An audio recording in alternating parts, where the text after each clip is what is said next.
Hello, Jonathan Hedderly here, and today we're going to be discussing the psychological themes found in the film 8th Grade.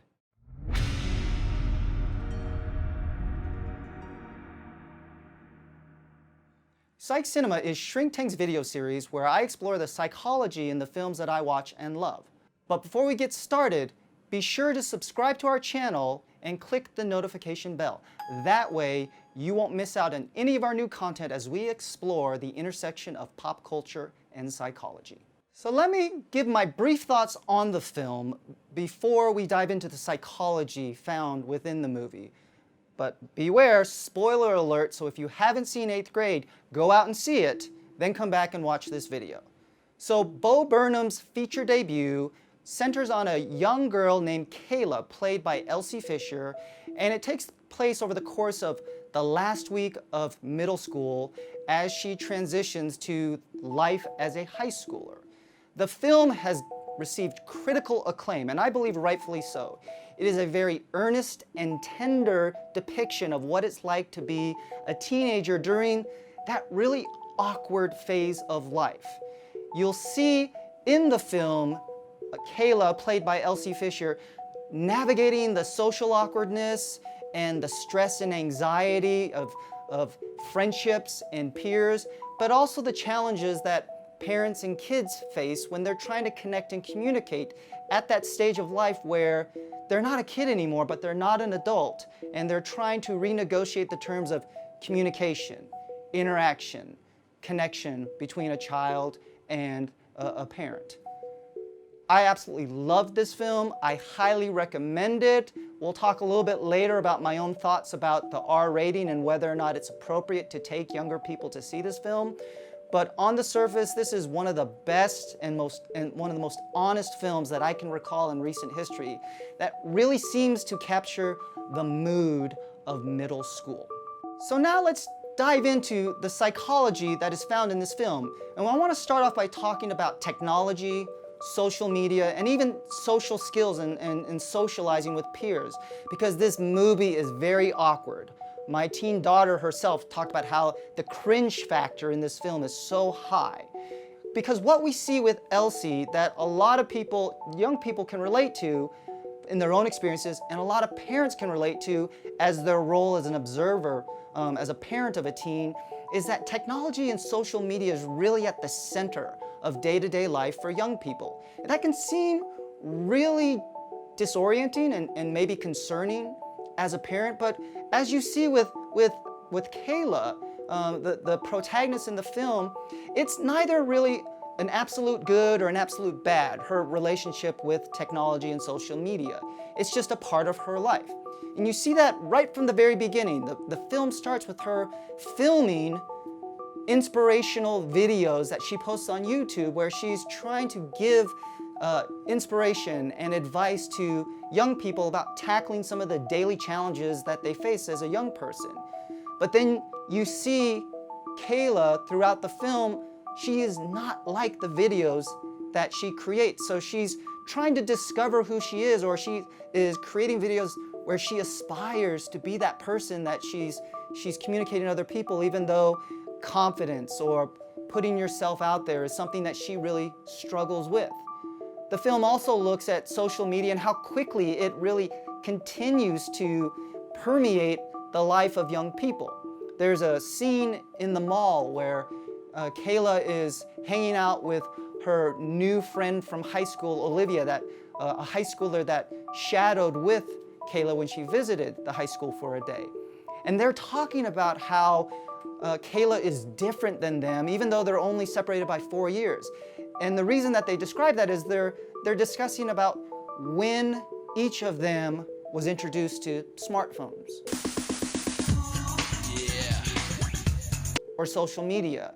And that's when Kayla talks about how she first got Snapchat when she was in 5th grade, which blows away the other characters, because as older high schoolers, they recall that their parents wouldn't permit them to have social media or be on Twitter till later in high school. And so you just sort of see how our culture more and more is permitting technology and social media to be a part of young people's lives, even at an earlier and earlier stage.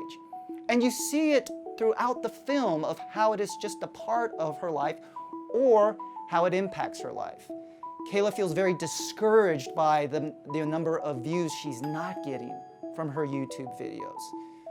At a dinner scene with her father, who is wonderfully portrayed by the actor Josh Hamilton, she is scrolling on her phone, she's got her headphones in, her dad's trying to carry on a conversation with her, and she, in a very annoyed fashion, keeps taking out her earbuds to hear what he actually has to say. And we learn through that exchange that she's allowed one dinner a week where she can have her phone at the dinner table. And that's something that in just a few short years we've seen change in our American culture. It used to be considered extremely rude and disrespectful to not making eye-to-eye contact or having face-to-face conversation during meals. But now it's the norm. If you go out to a restaurant, you're going to see the majority of people there on their smartphones. So they're sitting together, but they're not really interacting together.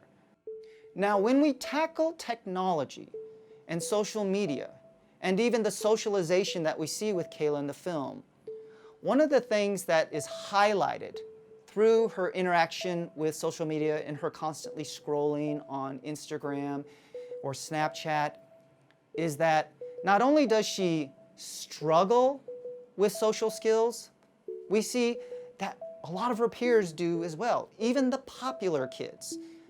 Kayla, several times you see her interacting with the popular girl, Kennedy, or her boy crush, Aiden, and they are casually acknowledging that she's speaking to them, but they continue just to look at their phone. And that really is at the heart of Kayla's struggle with technology, is that she feels ignored. She's not making connections, and it's not the technology's fault. It's not to blame, but you see how it highlights that, and it just confirms, again, as she looks at her YouTube subscribers or views, she's not getting many. Some of her videos, I believe, showed 0 views. So she's doing what she can to try to reach out and connect with people, but it's not getting reciprocated, and you see how that really chips away at her confidence and belief in herself. Now I want to talk about anxiety in the film, because that's one of the key components not only of Bo Burnham's 8th grade, but it's also what we're seeing in today's youth culture, where we are living in the age of anxiety.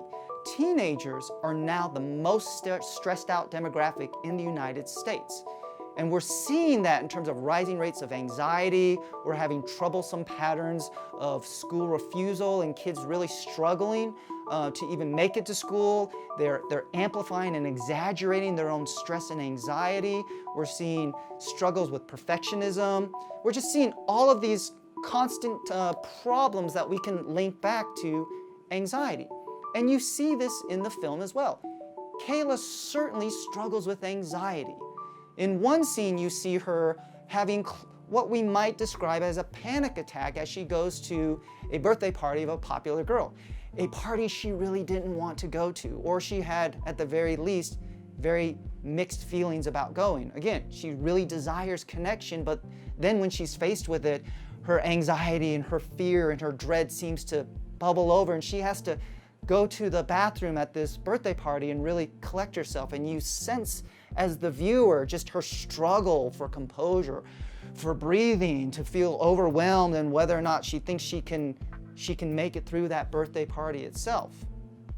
Later on in the film, we see Kayla in a really unsettling situation involving an older boy in a vehicle. And after that incident plays out, she goes home, she bursts into her room, and Bo Burnham makes this really smart decision to cut out the audio. So now all you see is her dad going and trying to console her.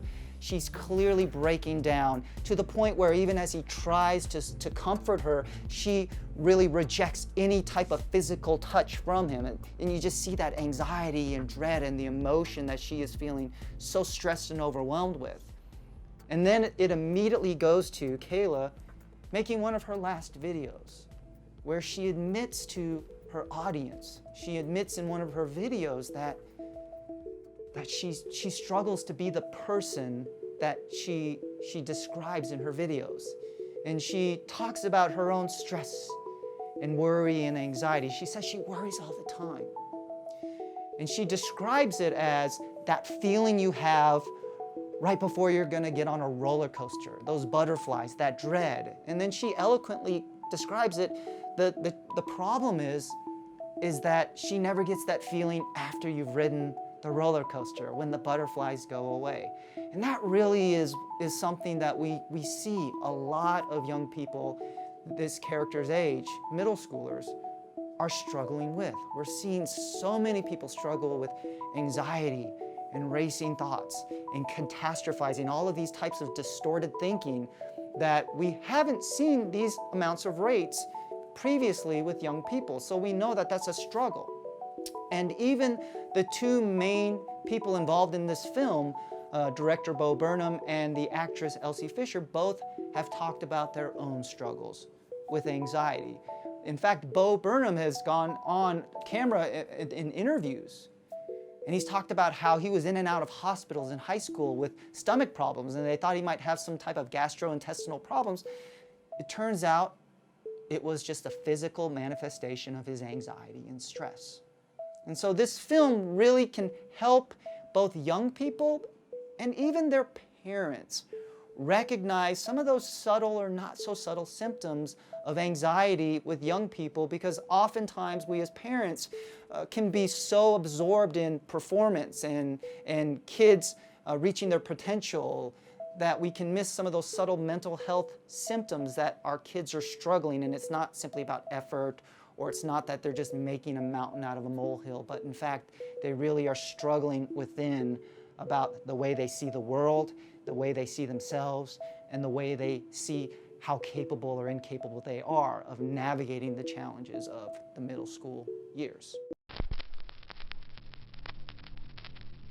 Now let's talk about the MPAA's decision to hit 8th grade with an R rating. And this is something that I strongly disagree with the Motion Picture Association's decision. Yes, this film really does capture in an accurate way the comings and goings of teen life.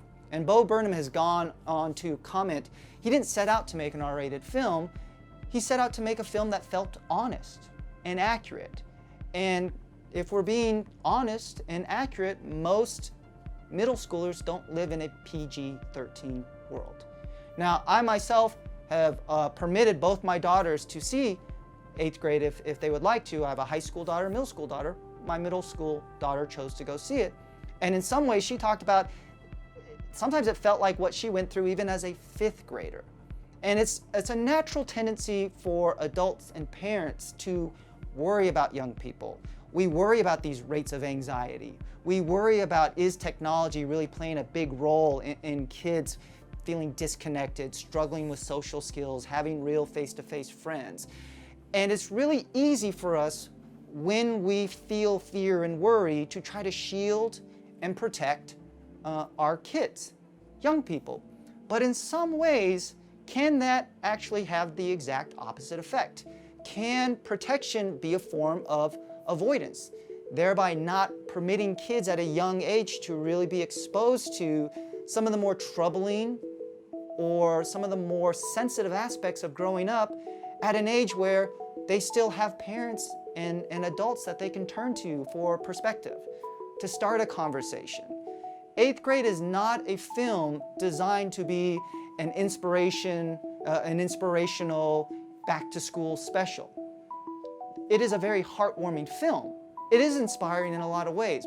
But first and foremost, it helps the viewer and hopefully the adults that watch the film, hopefully the parents of middle schoolers get inside the head of what it's like to be a teenager in today's culture, because it's not the same as it was in years past. There are some very troubling or very uncomfortable scenes in the film that have to do with sex, or even has to do with just sexual activity amongst young people or older people in a way that really starts to feel the pressure of sexual interaction amongst young people. And I think that the film itself is a very detached way for teens and adults to start a conversation of what would you do if you felt like you were being put in a compromising position?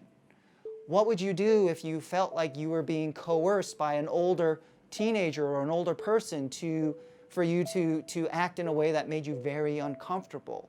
And so, in some ways, I understand a parent's or even the motion picture's desire to shield kids from that, and I never want to take away a parent's right to parent their kids the way that they see fit.